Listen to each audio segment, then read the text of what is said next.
You want to have the emotion and psychological strength, because that's going to carry you through when the mechanics are boring or frustrating, or when things aren't working out. Your emotion, your psychology is what will carry you. It'll get you to keep doing it. Everyone knows, if you've done any studies, Dr. Seligman is very famous for doing studies on optimism. And in those studies, you know what he found out? People that are pessimists are much more realistic. They're much more accurate.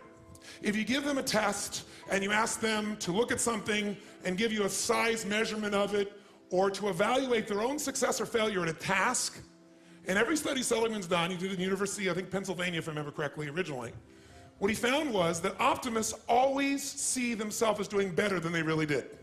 They basically BS themselves. What happens to pessimists, they're 10 times more accurate. But here's what he found out. What he found out is because the people who are accurate never push themselves because they know it's never going to work anyway. Whereas the optimist sees it better than it is, so they keep doing it. Because they have the illusion they did well, I'll do even better next time. And because of that optimism, they did it more often, and so optimists succeed at a 4 to 5-fold, depending upon the task, result ultimately beyond anything that a pessimist will do, and they're not as accurate. All that's a big way of saying is, if you can develop a psychology of resilience in yourself, you don't have to be optimistic or fake, you can be real. The realness is, whatever shows up, you are larger than anything that can happen to you.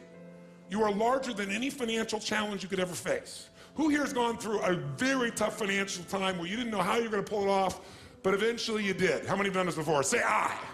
How many have had this happen more than once in your life? Say I. Then the true history could guide you to know you can get through this and not let you be overwhelmed by the moment. But also the gratitude can put you in that sense of wealth. Fijians are wealthy. Whenever I bring friends there, you know, we have 325 acres and 3 miles of ocean frontage. It's unbelievable. But you go up these 2 villages, and my friends initially will say, well, look at their houses, look at their homes, and they don't really have electricity, they don't have this, but they don't feel poor. It's your identity. The way you define the wealth determines whether you're wealthy or not. So are there enough things for you, knowing that 2/3 of the planet lives on $2 a day, that you could get yourself to really feel grateful, yes or no? Yes. How much of your life do you get benefits from today that you never had to create? Think about it. Like I said, the roads you ride on, the library, the books you didn't have to write, right? The internet that you can access in seconds and get answers to just about anything. The people in your life that you didn't have to raise, but are there for you. Think about all the different aspects of your life. If you want to be wealthy, all you have to do is associate. So before we do the financial part, because financial independence is different than wealth. Wealth is that state of mind. Financial independence is being in that position where you don't ever have to work again. That if you work, you do it because you really want to. Now, I'll give you a clue. If you get financially independent and you don't work, you'll be miserable. I can't tell you how many friends I have that sold their company, made $50 million. One man made almost $1 billion and was really excited for a while. But after a while, it was like bored. His vehicle of his business gave him a sense of contribution, and he was always growing, figuring out how to solve problems, and he had all the people he was connected to in the business, all the employees and friends and associates, and he was significant because he was doing something worthwhile. And he had tremendous certainty because he knew the business, and also variety because it's always changing. And now he had this money. So the real secret is to be financially free, to be financially independent. You want to get where you never have to work again, but you do. Because you want to. That's when life gets very cool. When you don't have to work, but you want to, you often work harder. I enjoy my life today. I don't have to work. That's one of the most killer experiences in life. So I want to tell you, I'm not just saying this as some little positive thinking technique. I'm telling you, this is the secret, the real secret, to shift it inside of you and to add the real value. Most people are trying to pursue something in the future that they already have. I want you to think of what it is you think you want that will make you wealthy or financially free. Tell me what it is you want from financial freedom. How will you know when you're wealthy? Anyone, tell me. Raise your hand. How will you know when you're truly wealthy? How will you know when you're financially free? Yes, ma'am, right here. When my husband is no longer stressed about finances. That's when you'll be financially free. Right. Then you're probably never going to be free. I know that I need to find out for me what that definition is. And then He will I guide him? Will you what? Will I guide him to find his own definition then? Well, here's what's interesting. First of all, has she defined this game in a way she has control over, yes or no? No. So the chances of her feeling truly financially free or wealthy are slim to none. Because have you made more money? How long have you been together, you and your husband? 33 years. 33 years. Wow, give her a hand. And by the way, do you love him? I love him so much. Does he love you? Yes. Are you a rich woman? I am the most wealthy woman in the world. Give her a hand for that one for starters, ladies and gentlemen. Now notice, if she associates to that part of her wealth, can she get to where she feels rich, yes or no? And by the way, from that place, she could look at him in a different way and say, isn't it amazing that I have a man that cares so deeply for us that he really wants to make sure we're always doing well in this area. And all his worry is a way of trying to demonstrate that he wants to take care of me and love me and take care of our family. And how lucky am I? How incredibly rich am I to have a man that cares that much? Would that be a different meaning, yes or no? Would it feel different? But if her view is that he has to give up his worry, she can't control him, number one. Number two, he may think that worry is the way to demonstrate love to himself and other people. And you can get financially free by defining the game in a winnable way. A certain amount of money that we meet, and that covers what we're going to call financial security, which might be your housing, your cars, your food, and basic entertainment. How many would feel rich if you didn't have to work, if your investments alone, the income from your investments, the income, covered those 4 items: your housing for the rest of your life, your food, right, your travel, and some entertainment? How many think that would feel pretty good? Say aye. And by the way, that number is way smaller than what most of you think of when you think about being financially independent, which is everything covered without working. So why not get the first one down pat? And you're gonna know exactly what that number is for you and what it's gonna take for that number where you don't have to work to meet it. Then we can look at financial independence, where you don't have to work and everything is covered. Then we go to financial freedom. You don't have to work and everything you can think of is covered. Anything you ever want to do for yourself or others, those you want to give. That's a different level, isn't it? And most people think of financial freedom, they come up with this gigantic number that if you even figured out everything you want, it's nowhere near as big as you think. And because it's so big, you never even start the journey. And you don't think it's going to happen. So you talk about it, you hope you'll get some big hit sometime with your business or something, but you never get going. How many follow this? Say aye. So the first thing you got to do is shift from your wealth being to how he thinks and feels. And if you can do that, that might give him the space to be able to see you're happy. Does that make sense? Yes, Give her a big hand. Thank you very much. Somebody else. How do you know?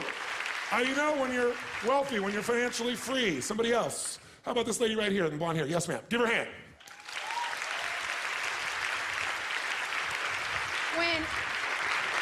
When I have enough money to keep everyone around me fulfilling their dreams. Okay, so when I have enough money to fulfill everyone's dreams around me, how many have learned that whenever people meet a dream, they usually create a new one? So that means basically you better never stop anything. Yeah. Right? So you have to fill all of them. And why does it take that for you to be wealthy?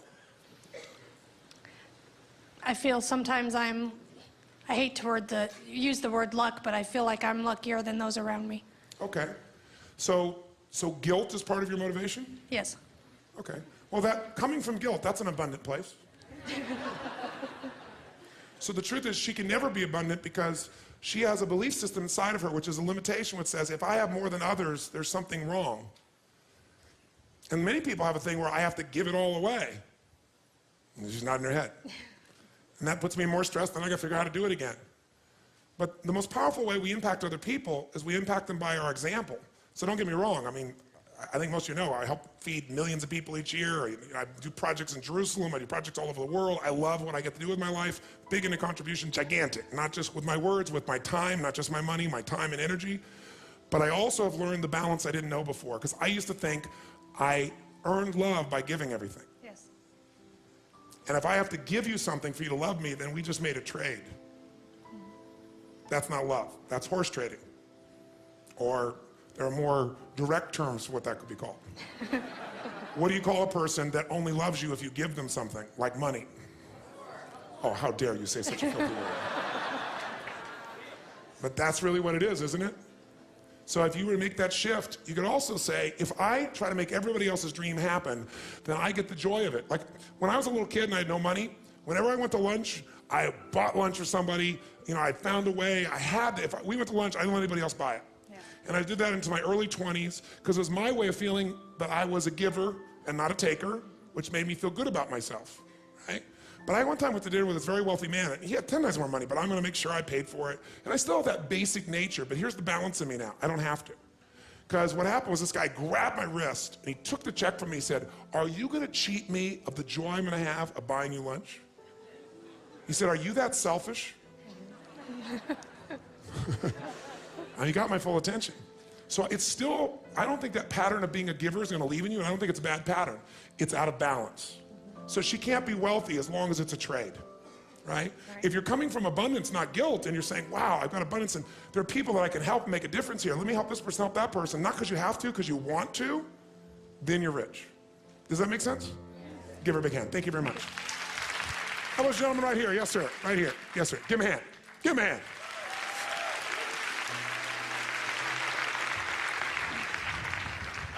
Wealth, for me, financial freedom would be when I have reached a point where I would be somebody that I would look up to in this area, the financial area. Okay. A role model. Okay. So I got a question for you. Are you right now a role model for somebody else?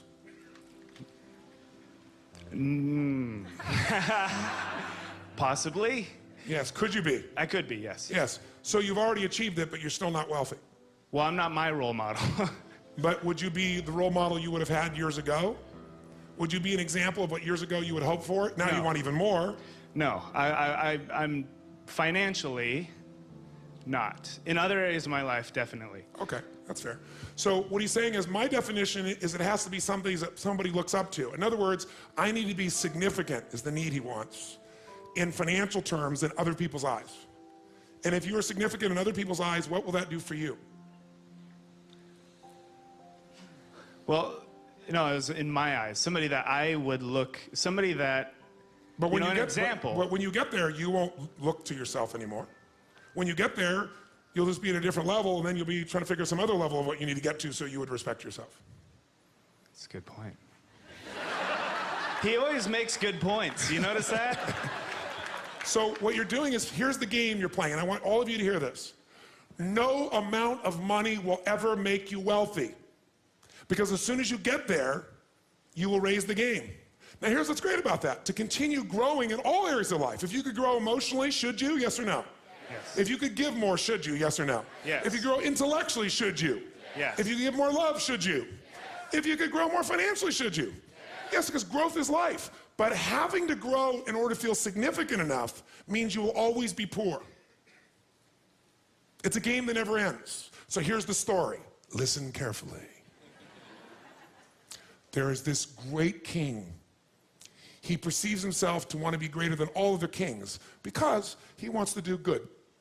So he doesn't want one kingdom. Many kings have one kingdom. He wants two. That's right, 2 kingdoms, 2 palaces. After all, you need a couple locations to be able to move to. So he builds the 2nd kingdom. And for a while, he's pretty excited. For, about a week or a month, until everybody comes and sees his 2nd palace, and they go, oh, that's really cool. You have 2 palaces, you're unbelievable. And he goes, yes, I am a role model for myself. But it doesn't seem to last, because after a while, he thinks, maybe I need a 3rd kingdom. And I've been to both those, and it's getting kind of boring. And well, now what do? I got 2 kingdoms. And then it's a lot of work to keep kingdoms going, but he doesn't notice that. He doesn't notice he doesn't have as much time or anything else. He's just like busy doing the kingdom thing. And then one day he gets the answer. He hears about this amazing monk. This monk wears a loincloth. He has a blanket. And he goes from city to city and just shares what he believes about God and happiness and life. And people gather around, and most people pass him on the street. He's kind of dirty. He sleeps on the street. And all he has is his blanket, and he only eats food that people give him because he always is adding value, so he doesn't worry. People give him things, and he eats and does well. He has no fear. And he perceives himself to be a very wealthy man. He has one item He just loves it. It was given to him by his family. It's a little lamp, kind of like Aladdin's lamp. He keeps it and he can light it, so if he needs a little heat or a little light to read at night, he can light his little lamp. And the king hears that if you rub this lamp and you ask it for something, unlike Aladdin's lamp where it gives it to you, it gives you twice as much as you've asked for. And the king gets excited. One kingdom becomes two. Yes. He says, bring me this man. He's a beggar. He doesn't need the lamp. He goes around and begs for his food. He lives on the street. Why should he have to carry such a lamp? I can do so much more with it. I could be a role model for myself and others. I could be significant. And so what does he do? He calls and he asks, and sure enough, the monk comes. He's a traveling monk, and what else are you going to do? The king says, come, you come. And he comes and he bows to the king. You are such an amazing role model. You're amazing. What you built, these two palaces, they're beautiful, they're magnificent, they're amazing. I'm so grateful to be here. I don't even belong in your presence. And the king says, no, I'm very fascinated by you. You travel from place to place. You don't have one place, you just stay. He goes, no, I travel, meet people. And how do you survive? Well, I love people and share ideas, and people tend to share with me. When you love, you tend to do okay. You have nothing, but I understand your loincloth and a blanket and anything else? Oh, yes, I have this lamp that was given to me by my family. It's just really beautiful. I love it. It's not, that valuable, but it's just, to me, it's valuable because it was a gift, and it's beautiful. He says, well, that's a rather large lamp for you have to carry around. I have some jewel-encrusted lamps that are much smaller and lighter. You could walk with them much easier. It would be much less of a burden on your back to have to carry this lamp. He said, oh, no, it's no burden. It's very light. He goes, no, I really want to give you something much nicer. And he said, please give me your lamp. And he says, well, sir, he said, please. He said, I'm so honored to be here with you, but this is a personal gift, and I value it not beyond money or what it does or even the heat or anything it'll do. I just value it because of the gift and what it represents. He said, well, I really would like your lamp. He said, sir, I would never deny you anything, but I must have integrity with my own relationships, and I must go. And he bows and leaves before the king can respond. And the king goes into a rage. How dare he deny me what I want? How dare he take away something that could give me twice as much of even what I'm asking for? Think of the role model I could be. Think of the good I could do and demonstrate. He doesn't need that. He's poor. He doesn't even ask it for anything. If he would, he'd have 2 blankets. 2 loincloths. And what would that do? Would that change the world? No! I need the lamp.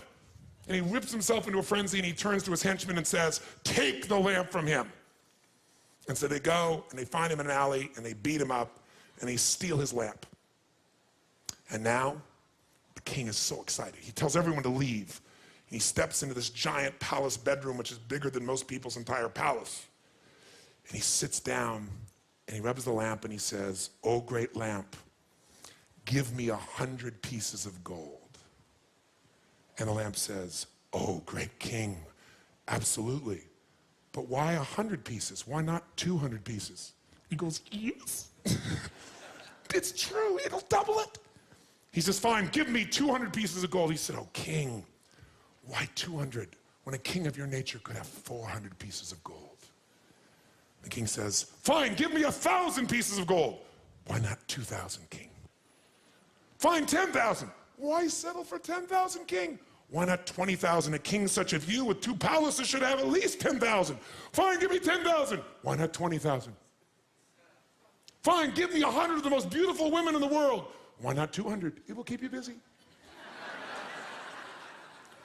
And this goes on for hours and hours throughout the night. And the king gets into fervor more and more and more intense. And the lamp keeps expanding his point of view. And he keeps thinking, my God, I'm thinking so small. And he gets bigger and bigger. And this goes on for 3 days and nights. He bars the doors and won't let anyone in, just him and his lamp.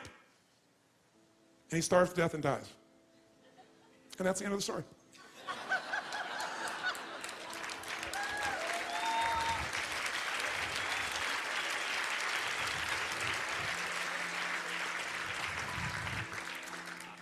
I guess, hello?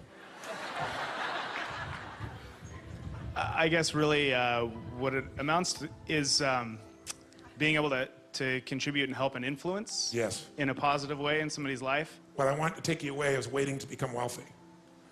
Because are there people right now in this world, if I took you to Africa, if I took you to plenty of parts of this country, on the streets of many of these cities, if I took you down the street here to San Francisco in the Tenderloin District, is there someone there that right now you could mentor and could change their life financially as well as emotionally, psychologically, and physically with what you already know beyond anything they could imagine? Yes or no?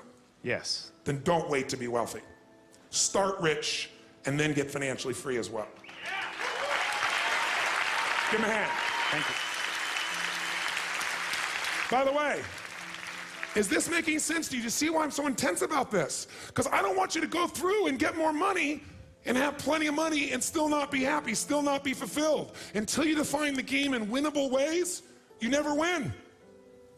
And you chase it, and you die chasing it. That is not to say you shouldn't take your life to a whole nother level financially and have greater choices and greater ways to give gifts, but don't wait. And if you don't wait, if you can own that you're already wealthy, I can promise you you'll get to a level of riches financially 10 times faster than with the identity you have of limitation. Does that make sense? That's the essence of what I'm talking about here. Let's talk about money now, not wealth. Do we agree? All those wealthy in this room right now, say aye. And if you really done what we have, you're not just saying that as some verbalization, you can really feel it. You can feel abundant. You can feel wealthy. From that place, what does it take mechanically to get this thing called financial independence? And what is financial independence as opposed to wealth? Wealth is a product of the mind. Again, no amount of money you ever achieve will make you wealthy. Gratitude will, and living a life where you know you're contributing, adding value will. That's what's gonna make you feel wealthy. Where you're a giver, not a taker. That doesn't mean you can't receive, but someone who's always looking at what am I getting out of every single thing they do is always poor, because they live in scarcity. But if you want to be financially independent, that's different. Financial independent means you never have to work again in order to live your life. That when you do work, you're doing it because you really want to, not because you have to. And how many are committed to not only being wealthy, but also financially independent? Say aye. How do we get there? Let me give you the lesson how to get there. It is so simple that when I tell you, you're gonna go, thank you for the breakthrough thought. But even though you may know this intellectually, whether you're sophisticated or not, you probably know this. Focusing on this is the difference. Can you be a person who is honest in your values and not be honest in the moment? Yes or no? Can you be a loving person but not be loving in this moment? Yes or no? Why? Because whatever you focus on, where focus goes, energy flows. So I don't care how sophisticated you are or unsophisticated. If you put focus in what we're going to put in front of you right now, even if you knew it before, you may know it cognitively, but you haven't linked enough emotion to be doing it consistently. Or if you are and you're here, you obviously want to do it more and better. And what we're talking about right now is financial wealth, not just wealth as it sense, as an emotion, as a sense. If you want to be financially independent, the formula for financial independence is so simple. And you can't achieve financial abundance unless you really learn to apply this, not just in a concept in your head, but consistently in your life. And that formula is simple. Spend less than you what? You go, thank you for the breakthrough thought, Tony. But is this what most people do, yes or no? No, what do most people spend? More than they earn. There's no way around this. No matter how much money you have, if you spend more than you earn, you got a challenge. So there's no way to be financially free, financially independent without spending less than you earn. And what do you got to do with what you don't spend? You got to invest the difference. Because what I want to show you right now is how do you build what everybody should own. Every one of you should leave here with your own personal money machine. You want to create a money machine. A machine that while you're sleeping is making you money. Right? So you're no longer trading the most valuable resource you have in life, your time, for money. You want to trade money for money. You want money to go to work. You want to put that money to work for you so while you're sleeping it's making a difference. You want to create a machine, and that machine you want to create is something that you want to be able to feed you at some stage where you don't have to work. That's what the money machine is. And so how do you do that? First step, spend less than you earn and invest the difference. Now question, how many of you currently are spending more than you earn? Be honest, raise your hand. How many are spending less than you earn? Raise your hand. Fantastic. Now, if you spend less than you earn, but you don't invest it, you're not going to get much value. Now, most of you say, well, I do invest a portion of that. So I might spend more, I do some new spending, but I do invest a portion of it. The second secret to this is you got to reinvest. How many of you have ever made a big hit in your investments and went, oh my God, that's so cool, and took the money and spent it on something? Raise your hand, say aye. Come on, say aye. I know you all, anybody who's invested has done this. If you got a big hit, you go, oh, this is it. Nothing wrong with that, but you gotta make sure a significant amount of that, you reinvest your returns so you get compounded what? Compounded growth is the most basic principle in the world. We all know it intellectually. But are you emotionally associated enough that you're really utilizing it to its maximum capability? If you don't, you're not going to get financially free. You will never get financially independent by your earnings alone. Let me tell you something. There's 3 or 4 areas of your life you don't want to go to an expert. You don't want an expert to make the decision. An expert can coach you, but you better make the decision. One is how you raise your kids. I mean, if you're going to screw up, you should be the screw up, not somebody else in this area. Because at least if you screw up, you know you gave your all. And if you screw up, you'll learn from your screw up and you can still make a difference. But letting someone else tell you how to raise your children is insane, to think that they know more than you do with your own child, with the soul that you brought into this world. They can coach you, you can learn from them, but you got to make those decisions. What's another area like that? Your physical health. If you don't learn this area because you think it's too complex, I'm going to give this decision to somebody else, that somebody else may be totally sincere and sincerely wrong. I'm not lecturing you what to do. I'm just saying whatever you're going to do, inform yourself and make the decision. Because someone else making that decision, the consequences are too great for your children, for your health. And I'll tell you another area really important, your psychology. Having someone else give you a label, tell you what to do. Same thing with, you're going to end up with some challenge in your body, same thing. And the last area, the area I'm talking about here is money. Because what most people do is they go, I don't have time for this, I don't understand this, I need to go to an expert. Because I'm not here to sell you some financial investment or plan. Because if I did that, I'd have a self-interest in the process. That's not going to serve you. And that doesn't mean someone can't sell you something. It just means I'm coming here to advise you on how to make better decisions, not tell you should do this individual thing. Because what individually you need to do changes. And by the way, even if you have the best intent, can you be wrong, yes or no? So I'm not here as a registered investment advisor. I'm not here to sell you a stock or a bond. I'm here to teach you a way of evaluating so you can make better choices more of the time. Because when you get to the financial area, when you meet somebody, what's the old phrase? When a person with experience and knowledge meets a person with money, what happens? The person with the money ends up with experience, and the person with experience ends up with the money. And even if the intent is purely positive, if this person screws up, no one is going to care about as much as your financial world as you. No one. No matter how much they care, no matter how much they're committed, because it's your life. And if they make a mistake and they're sincere, they get the learning, which will make them better in the future. But if you make the mistake and you have this concern, you can have the learning. And there's valuable in that. Every one of you in this room is going to lose money. Every one of you. There's no way. The person I work with, one of the top financial traders in the history of the world, top 10 in the history of the world, is not even right half the time. How could you make billions of dollars if you're not even right half the time? Not even 51% of the time. I'm going to show you in a few moments. It's known as asset allocation. It's the way you invest. It's what you do. That's what's going to shift this. So first step, spend less than you earn, invest the difference. Second step, reinvest it so you get compounded growth until you reach the home run, your money machine, until you reach a critical mass of capital, of investment capital. When you get to that critical mass, and what determines the critical mass is how much you need for the lifestyle that you want. Once you get to that critical mass, what it provides for you is what you're investing for. Who knows, no matter what investment you're doing, what are you really investing for? Whether you're investing in cars, stocks, bonds, real estate, financial instruments, what are you investing for? You're not investing for returns. That illusion will keep you from getting to the end game. If you're wealthy, here's what makes you wealthy. Income, not assets. Assets you can buy, and assets change in value all the time. You need income. Some people are very wealthy on paper, but they have no liquid assets, and if something happens, they are in deep stuff. How many of you have ever been in this place, by the way? I'm curious. So you need income. Ultimately, you're trying to build a money machine. If you invest in, let's say, an antique car, and you call it investing, but you're never, ever going to be willing to sell it, it's not an investment, it's an acquisition. How many follow what I'm talking about here? Because what you're really doing is you're wanting this car.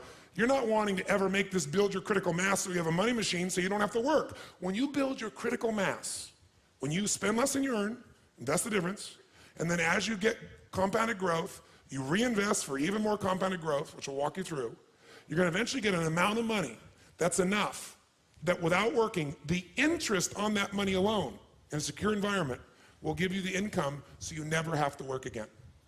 Then you have a money machine. How many be up for this process? Say aye. That's different than you have X amount of assets on your net worth, which, by the way, can change how fast? How fast? If the marketplace changes what they feel about real estate, if they change what they feel about the companies you've invested in, how fast can all that change? How fast? In a heartbeat. The valuation of the dollar, or the pound, or the mark, or the euro, or anything else can change how fast?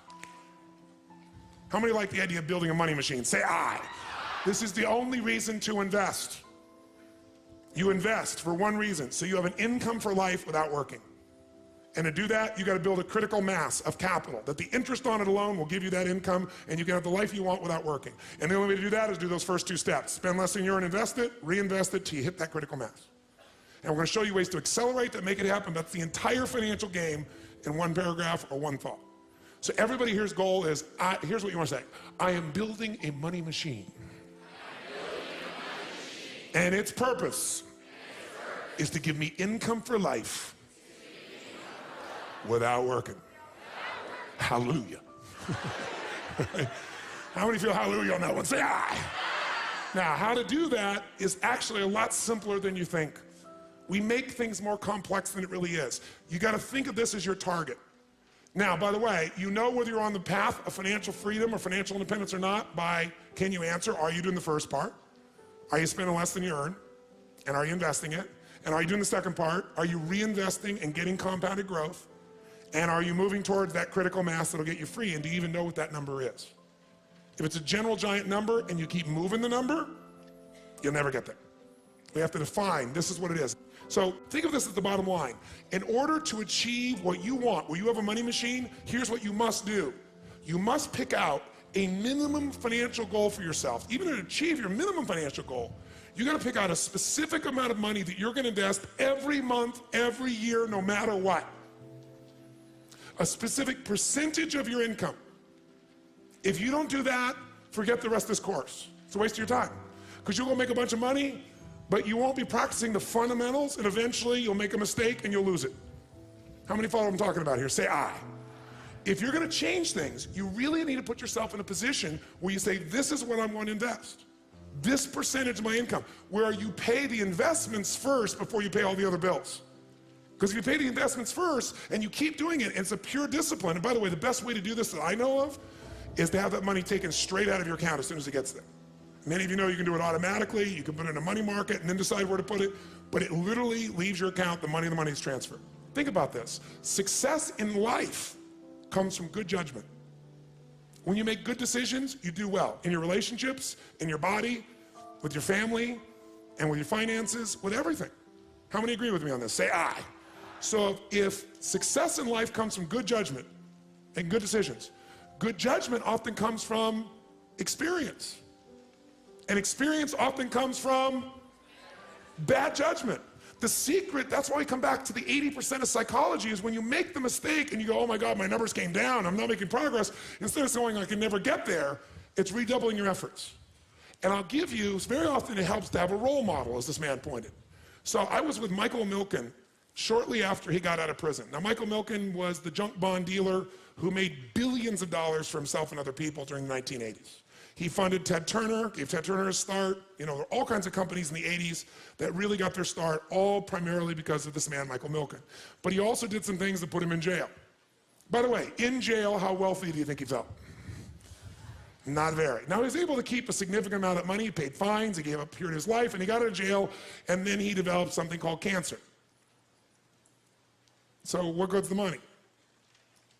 So he spent his life starting to figure out how to change, and even though he had a lot of money, he felt like he was starting over in terms of his identity, his respect in the community, the way people look at him. So he began to try to figure out how to do good works, but he was really feeling defeated till he met an interesting guy, a guy named Carl Eller. Because I asked him, at the point I was talking to Michael, later on, I had a lunch with him one time, and he actually wanted to have me put one of my companies into his group and get a piece of it, but the deal wasn't the right deal for me. And I was actually looking back on it, it's been a long time now, it was the right choice not to do it, even though he was a very bright man.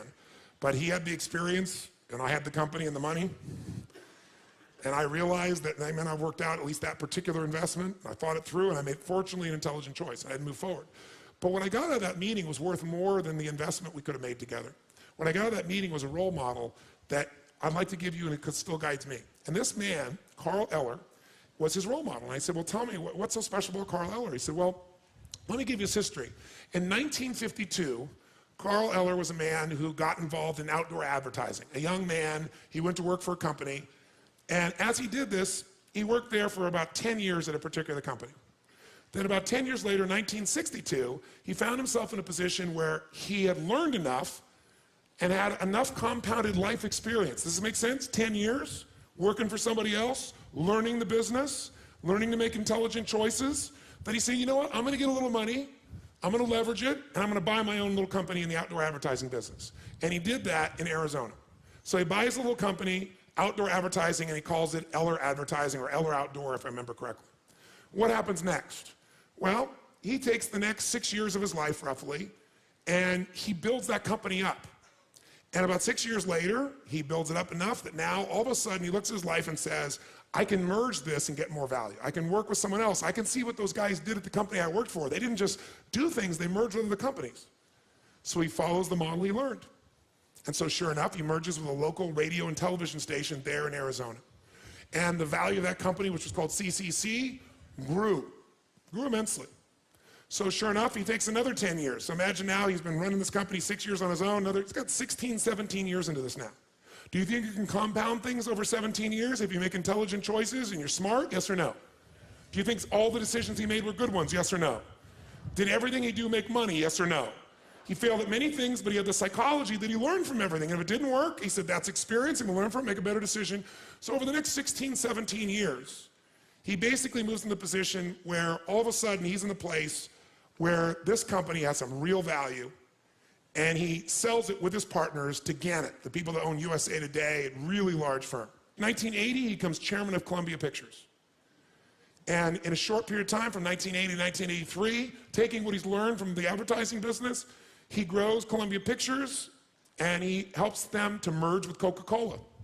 So by 1983, picture this. This man has been working his entire life, right? 52, he got in advertising, it's 83. How many years there, guys? Basically 30 years, right? 3 decades. As long as I've been doing what I've been doing. That's how long the gentleman was who accumulated for himself $70 million just by investing in other people's stuff, not even having to do it.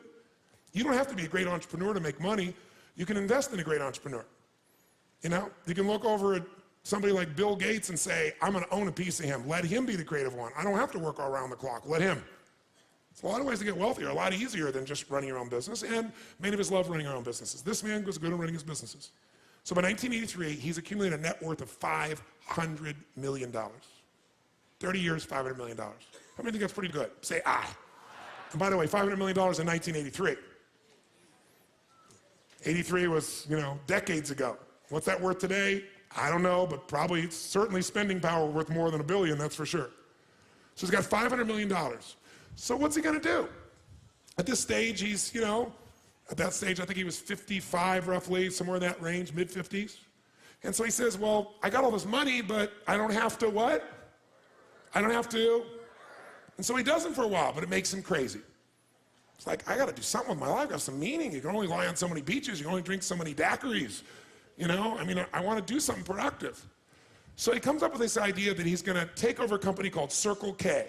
Circle K is a company at that stage that's doing about $700 million in sales.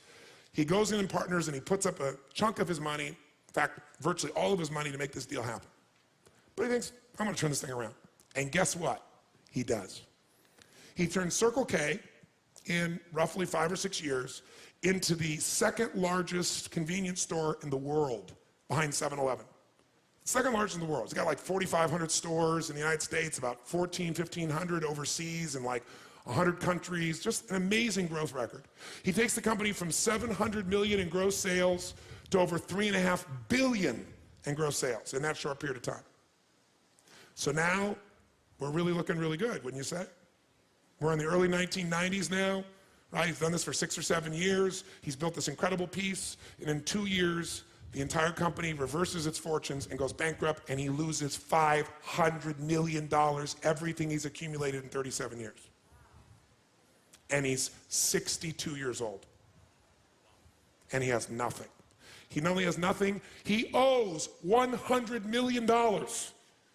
at 62. He went from up 500 million to down 100 million. How many of you ever have thought you were in bad financial trouble and it wasn't that bad? Say aye. So you thought, oh, I lost my job, or I lost my income, or my investment went terrible, or the house I bought was not worth as much, or I bought the stock and I lost it, or, you know, I went through a divorce and it was terrible and I lost half. Trust me, this makes anything anybody in this room's ever experienced look like nothing. Now, what do you do when you're 62 years old, you work for roughly almost 40 years of your life, you're up 500 million, everybody respects you, your name is well known, and now you're a total failure or you own $100 million. 99.9% of the planet would go bankrupt, obviously. But he decided there was still time. What was that? Mechanics or psychology, my friends? What did I tell you? 80% of financial freedom, financial independence, and all of wealth is 20% is. He said, I still have time. At 62, he had the guts to say, all I got to do, I got to get some money, right? I got time. I got to get into compounding again, and I got to make better choices, which at this stage will not be difficult. Well, I made some bad choices here. You know, what took me almost 40 years to develop, I lost in roughly 3 years, 2.5, 3 years. But if I could lose in 2.5, 3 years, I didn't lose the 38 years or 39 years or 37 years or 40 years of what I learned, who I am. So he didn't say, I'm starting over. That was the difference in his psychology. He said, I'm going back to what I know. And at 63, he went back to Phoenix, Arizona, and leveraged everything he could possibly get a hold of and got people to invest, and he bought a small outdoor advertising company and started over, but he didn't call it that. He said, I'm going back to what I know, where I can make more intelligent choices. And so what happens? In less than 5 years, he builds that little company up and he compounds it in 25 cities, and he builds himself to where at the age of 68 years old, 4.5 years later, actually almost 69 at that stage, if I remember correctly, he now is a billionaire again. He sold his company to, what was the company's name? Clear Channel. He sold his company to Clear Channel and became a billionaire in less than 5 years. He was never a billionaire after 40 years. Now, this would be a lesson in one thing, mechanics or psychology. Which one? Psychology. But it's also a lesson in the next most important mechanic you better know. Because everybody's going to make some bad choices, and some of them could cost you seemingly everything. Or you may even make a conscious choice. You're going to change something, and you know, making a change in a relationship can cost you much more than half of what you have, depending on how your life is structured financially. But it may be worth it. How do you not be destroyed by that? You got to have psychology, but you also want to avoid it. If he was going to be here today, and you're going to ask him, besides your psychology, what was the biggest mistake you made? Your psychology made you well, but what was the biggest mistake you'd make? He would say one thing to you, and I want you to hear it now, and every one of you have heard this, but you may have heard it cognitively, you may even understand it intellectually, but you don't associate enough emotion to it because you're not maximizing it. My guess is if you're in this room. You could do more. How many agree you could do more in just about anything that matters? Say aye. And that's called asset allocation. He said the mistake he made was asset allocation. And I'm going to show you this now. This is not sexy. This is not completely new for someone sophisticated, but you better make it new for yourself right now. When you're green, you grow. When you're ripe, you rot. You got to get green back on asset allocation. Because what happens is you get to be a sophisticated investor is you tend to look at where can I put my money where I get the largest what? Say it again, what? And that's the biggest mistake you're going to make in your life. It's counterintuitive, but asset allocation is the single most important decision you're going to make in your financial future. You screw this up, you can do everything else I said well and end up empty financially. Not unwealthy if you stay associated to your psychological strength, but you certainly are not going to be financially free. And this is the mistake he made, asset allocation. What does it mean? It means every person in this room is going to make the wrong decisions financially at times. You're going to get the best advice. You're going to study the past. The history shows that the market is going like this, or the real estate market is going like this, or gold is going like this, or something is going like this. It keeps growing and growing, and you feel like you're missing out if you don't get in. How many felt that recently in some financial valuation of something? Say aye. And so sure enough, you get this piece in you and the fear starts to happen. You don't want to miss out. And everybody's telling you it's the right thing. And it looks like the right thing. And everything should be the right thing. And your timing is wrong. Can you do the right thing at the wrong time? Yes or no? Let me tell you another secret to life. If you do the right thing at the wrong time, you get pain. If you plant in the winter, I don't care how hard you work. I don't care if you work day and night and you work to the bone and you plant your seeds in the middle of the winter. What's going to happen when fall comes? Are you going to be rewarded? Yes or no? No. So if you don't understand that the seasons are changing, you're in trouble. But even if you do everything right, you can think it's springtime, can't you? And be wrong. So how do we protect ourselves? The answer is asset allocation. This is the secret you must give yourself. And all of you, I can promise you, in 2 days, will forget what I'm saying right now. Because in 2 days, many of you will be making momentum investments, and there'll be someone in this room who made $3,000 in the last 4 hours because they're going to make a trade, and someone else will make $100, someone else will make $500, but someone else is going to lose $1,000 or $500. And what most people are going to focus on is the person that made $3,000 and go, I'm going to put all my money in this momentum investment where I could make this 10% return today, 20% today. Who knows what I'm talking about here? Say aye. And every part of you goes, that's how I get my money machine. I want to get compounded interest. I want to get the best return I possibly can. And so you put all your money in there, and the worst thing that can happen to you is like when you go to Vegas. What's the worst thing that can happen when you go to Vegas? You win. It's the worst thing that can pop. How many know what I'm talking about here? Say aye.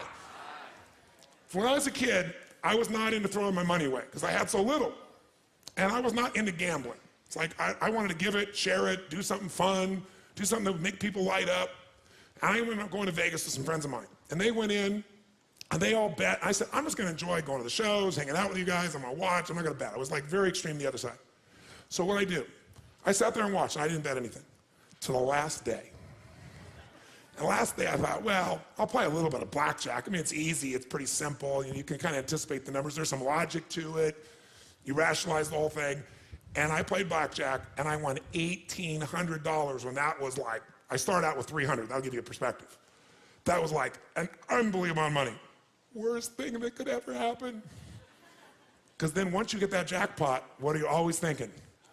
I'm going to get it again. And that's how they make money in Vegas, because they've set up the compounding on their side, right? They know what the ratio of results are, and all they got to do is get you to keep doing this, and the house is going to win because the house has the economic advantage. The longer you go, the greater chance you're going to do it. Even if you do it here, you're going to come back. You're going to be desired. That's how they can pay for a building like Steve Wynn has that's, what, $2.9 billion to build a hotel.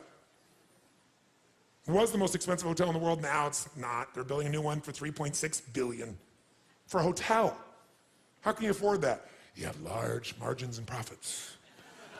And where does that come from? People who got the big hit. So the worst thing can happen is you make investments and you hit a home run. And you hit a home run. And the home run gets you to start thinking you're really smart. And maybe you are really smart. You're very sophisticated. Maybe you really are. But there is a day when the whole game changes. And it's really difficult sometimes to predict that, sometimes impossible. True or false? So the asset allocation is how you protect it. What is asset allocation? It means out of the money you have to invest, we're going to create 3 buckets. Really simple way of thinking of this from now on. 3 buckets. And these 3 buckets are going to help you to understand whatever amount of money you're going to invest each year, where you're going to put it. So for example, if you don't spend less than you earn, you're going to have nothing to invest. If you spend less than you earn, now you have something to invest, right? Do you need to come up with a specific number, a percentage, or a dollar that you're going to invest every month, every year, if you're going to get to your money machine? Yes or no? Yes or no? Where are you going to put that money? Whether it's $100, $1,000, $10,000, $100,000 a year, $1 million a year, $1 million a month, doesn't matter. Where you're going to put it, if you're smart, is you're going to put these 3 buckets of asset allocation. What are the 3 buckets? The first bucket is the security bucket. When you think about investing, think of 2 types of investments. There are fixed income investments, and most of you are clear what this means. What does it mean when it's a fixed income investment? Who knows? What does that mean? You got a guaranteed rate of return, assuming they deliver. And anyone cannot deliver, including the US government. They haven't not delivered, but they could. Is there risk in any investment? Yes or no? So just ratios of risk. And as we know, no risk, no reward. So if you don't invest, you're going to lose if you invest at times. But if you don't invest, you've already lost, and you can never win, never have a money machine, never be financially free. So fixed income investments are the types of investments you're going to make where there's a guaranteed return. A bond. A company gives you a bond. What is a bond? They're guaranteeing you give me your money, I will deliver at this time, at this date, this percentage return to you. So it's fairly what? Secure. Less what? Risky. We all understand this. The second type of investment that you can make and helps you understand what you're going to do is something that's going to be growth driven. And growth investments are investments where you probably have a much greater potential for growth, which means you get a greater return if you're successful. But if you're not successful, do you have a guaranteed rate of return? Yes or no? No. So in a growth investment, you have the potential of greater return, but also greater loss. There is no guarantee in a growth investment. No matter how long it's been going that way, there's no guarantee. We start to get the illusion that it's going to always go up. It isn't necessarily. So where do you put your money if you think of things that are more secure versus not? The security bucket is where you want to put investments that are secure by their nature. Because they're secure, is this going to give you a huge compounded return per year? Yes or no? But can it give you a huge compounded return even if the number is small if you do it long enough? Yes or no? So what we want to do is your first investments have to be in your security bucket, and everybody wants to do the opposite. Because why would you want to go put some money in something you're getting 5%, 6%, 7%, maybe 8% on, when you could go do something else that you believe you can make 20% on? Because the 5, 6, 7% is totally guaranteed by that promise, by that government, by that company, by whatever the situation may be. And if you screw up in your growth investments, you've got how much? 0. What did this man Eller do? He put everything in his growth bucket. How many follow what I'm talking about right now? He went, why would I put money in my security bucket? I got $500 million. I can do all these different things. If I put all of it here, I can leverage up and make, his goal was to make $1 billion, right? Instead of losing $500 million and being $100 million in debt, he ended up losing $600 million total. But he thought, if I put it in there, I don't need to put things in my security bucket. Now you might say, well, it all worked out well for him. How many Ellers are there in the world? Most people, when they face financial, what looks like ruin, they say it's over. I can't start over again at 40 or 50 or 60, much less 63. Very few people will do that. And even if he did, he also had to make some good choices and probably got a little bit of luck. And you get really lucky when you work for 50 years, your guts out, right? And you won't give up, and you'll persist, and you have this incredible psychology, and you figure out how to add value. But most people wouldn't recover from that. If there's anything he'd do, he'd have been worth billions of dollars and wouldn't have had all that stress if all he'd done is put a percentage in a security bucket. The question then becomes, what percentage you put in your security bucket, what goes in there? Well, here's some things that go in there. If you don't have at least 2 to 6 months worth of cash that covers your overhead, you're in deep trouble. And today, it's amazing. People with enormous incomes spend most of it. They don't have 6 months worth of cash on the side. And if something happened where they lost their job, or something happened where the economy got hit, or a terrorist attack occurred, and everything got locked up, they'd be in deep doo-doo. How many know what I'm talking about here? Say aye. The first step to getting financially secure, not financially independent, is to make sure you got enough cash that if something happens, you can go for 6 months. You got the freedom. Now, who here already has this set aside for your life? Raise your hand. Fantastic. Give these people a hand, by the way. Big hand for that. Oh, come on, give them a big hand. You're like, yeah, easy for you, you brat. This has got to be a basic financial goal. Now, nobody wants to do that because it's not sexy. And you're saying, I could be using that money for compounded growth, Tony. Yes, and you could not be compounding, you could lose, and then you're starting with nothing. How many follow me on this? Say aye. How much of that should go in there? 2 to 6 months, a year, depends on your psychology. But whatever's going to make you feel secure, it's individual for every person. I'm not going to tell you should put 6 months in. Maybe 2 months is fine for you. Maybe for some of you, you want a year in there, right? It's different for everybody.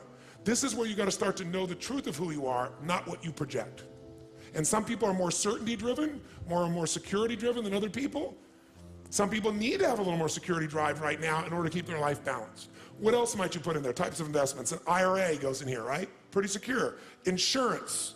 The insurance is protecting you. That's part of security. What else could go in there? Your home. Don't think of your home as an investment. Because for most of you, you're eventually not going to sell that home and eat it. You're not going to sell your home and get income off it. Now, some of you maybe, you made a stage of life where you're accumulating the same homes, and eventually you're going to sell and buy a smaller home and take that critical mass that came from selling the big home, and it's going to take care of you for life. If you're doing that, great. But the place to think about your home in terms of leverage, put it in your security bucket. How many agree with me on this, by the way? Say aye. Because, by the way, if you don't have a home, you're going to be really stressed out, right? So I got to think of my growth outside my home, really.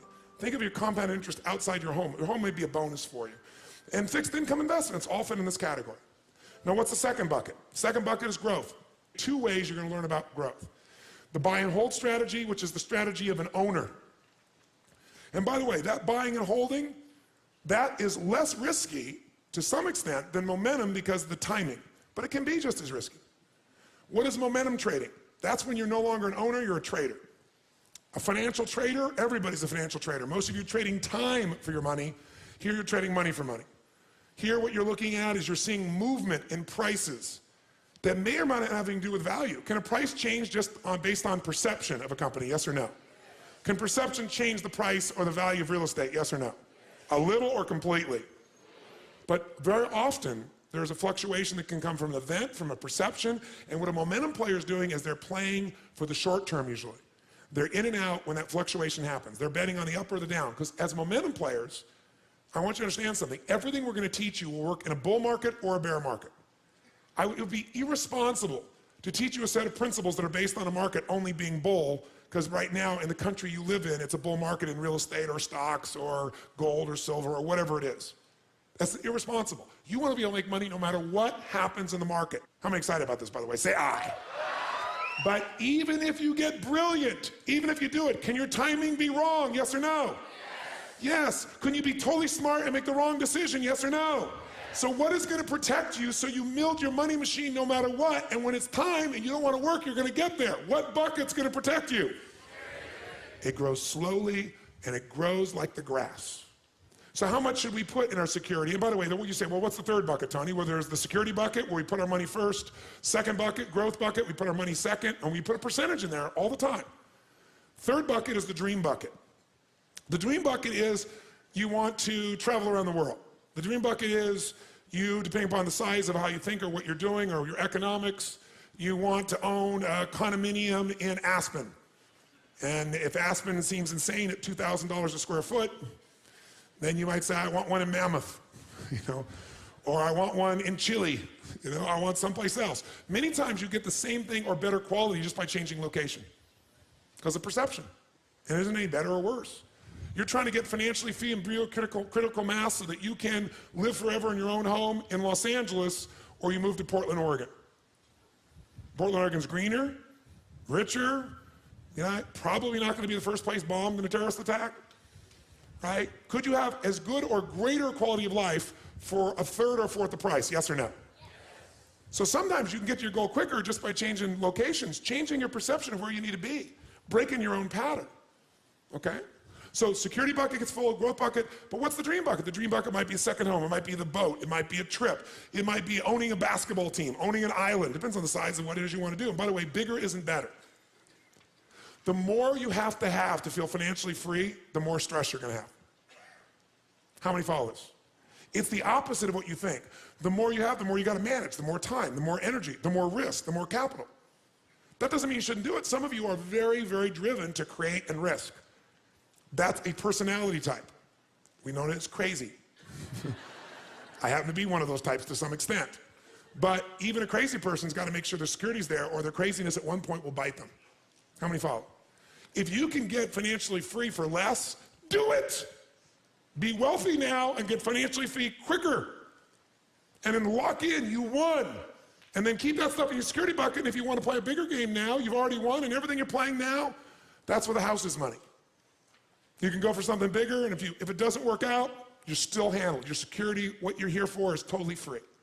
How many follow what I'm talking about here? Say aye. Now, how do we decide to fill these up? Well, your stage of life plays a role. So in your security area, if you're really getting started here and you don't have the security there, if you're really conservative, you probably need to put 40% of your investment capital there. 40% so you're totally protected. If you're more aggressive, maybe 30%. By the way, which one of these three buckets do most people try to fill first? 1, 2, or 3? Three. And how do they do it? Borrow money. And what they buy usually isn't a real asset. It breaks down in value. The car, the secondary home in an environment that the market changed, whatever it is. They don't usually make money on it long term. They usually lose money. And then they have no financial freedom. So they got to go work. I'm wealthy, I'm happy, I have love, I have all these things. Nothing wrong with that, but why not have both? What do you think the second one is to be filled for most people? What's the second one? Quick. Growth. They go for growth, because why? I want a bigger what? return, but a bigger return potential brings with it greater what? Risk. You absolutely want to fill your growth bucket, just make your security bucket the first one, because it's the one you want to fill least and it's the one that'll protect you. You want to learn from Carl. You don't want to wake up and say, I'm starting over. You don't want to have to use that psychology. Great if you could, but use that along the way when you make mistakes, not when you lose everything. That's what Carl will tell you. If Carl was here to support you right now, he would say to you, listen to this man. Listen to him. I know it's boring sounding right now. I know it's not exciting, but this is your life. Spend less than you earn. Invest the difference. Reinvest for compounded interest, but do it in these 3 buckets and do it in the first 2 first. Here's how I do it. Pick your percentage. Don't vary when you get a better opportunity. So if you're going to invest $1,000 a month, $10,000 a year, what are you going to do with it? You're going to say 4 of that's going to my security bucket, 6 of that's going to my growth. And after the next few days, you're going to decide how much of that's buy and hold, how much of that is momentum, or you're going to put that, is it going to be in real estate buy and hold, is that going to be in companies, you're going to break it up. But you keep the percentage, because otherwise someone will offer you a deal. And when that deal comes up and you see the opportunity, what are you going to say? I need to get more, so I'm going to take from my security bucket and do it, and that's when you get bit. I know I sound like I'm lecturing to you. I'll tell you why. Do you know how many people I've taught this to? The millions of people over the years that I've shared this with. And you know how few people really hear me? They hear me right now. But the minute their greed gets hit, the minute they go, oh my God, I got this giant return, they douse this. So if this feels heavy, that's okay with me. If this doesn't feel sexy, that's okay with me. But remember what I'm telling you. What is the secret long term? What's the most important decision you're going to make in your investment life? Say it again, So right now, so this goes from conversation to reality, I want to ask you this. What percentage of your current investments are in completely secure environments? If the answer is 0, this is the first thing you got to do. You can still do great opportunities, but that percentage has got to start building security first, a percentage of it. And again, that number depends on your risk tolerance, and it depends, secondly, on where you are in stage of life. If you're older, do you need to put more in security or less? Which one? Quick. More, because you have less time to make up for a mistake. If you're younger, you can put a little less, but don't put nothing. And if you become more wealthy, you know what's interesting? The richer you think and feel, the more abundant you seem to become, because that feeling starts to affect the way you make decisions. They're not made from fear, they're made from gratitude. And when you operate from gratitude, and you're coming from a generous place within yourself and other people, it attracts a different experience. You know what's crazy in my life today? Today, people come up to me every day of my life, no exaggeration. If I'm in the public, if I'm in a restaurant, and because I've had, 50 million people get my books and tapes around the earth, no matter where I go in the world, people don't come up and tell me these great stories, but someone will come over to me and they'll say, they just paid for your dinner or your lunch or whatever, or they want to buy this. And I always say, no. They go, no, they insist. I'm saying, no, I'll go and say, thank you, I really appreciate it, but thank you, I appreciate the gift of wanting to do it, but please let me take care of it. No. I'm thinking, where were these people when I was broke at Denny's? And where were they when I needed them? When you're rich, everybody wants to buy you lunch and dinner. When you're successful and wealthy, everybody wants to do for you. When you're not, ironically, no one wants to do a squat for you. Except the few people that feel sorry for you or want to be generous in some way, but the majority don't. It's ironic. The more successful, the more happy, the more healthy, the more wealthy you become, you get momentum. And other people are attracted to you. Deals, opportunities, experiences. So 80%, I've said it a million times because I want you to get it in your body, is this association. So will you give everybody a hand for this day, for starters? Everybody a hand for this day.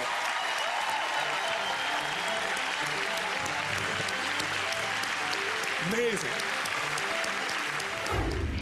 Now that you have learned what it takes to create long-term financial success, take 5 minutes to think about how you can build your own money machine. 1. Are you spending less than you earn and then investing the difference? What are 2 to 3 actions you can take to save more so you can in turn invest more? Could you cut back on going out to eat, cooking more dinner at home, or bringing your lunch to work? Renegotiate costly plans such as for your cell phone or cable? Or meet with a tax advisor. Are you taking advantage of all the opportunities available to you in your tax bracket? 2. What is the ideal asset allocation for you? How would you allocate the extra money saved within your 3 buckets: security, growth, and dream? Why is this the right choice for you?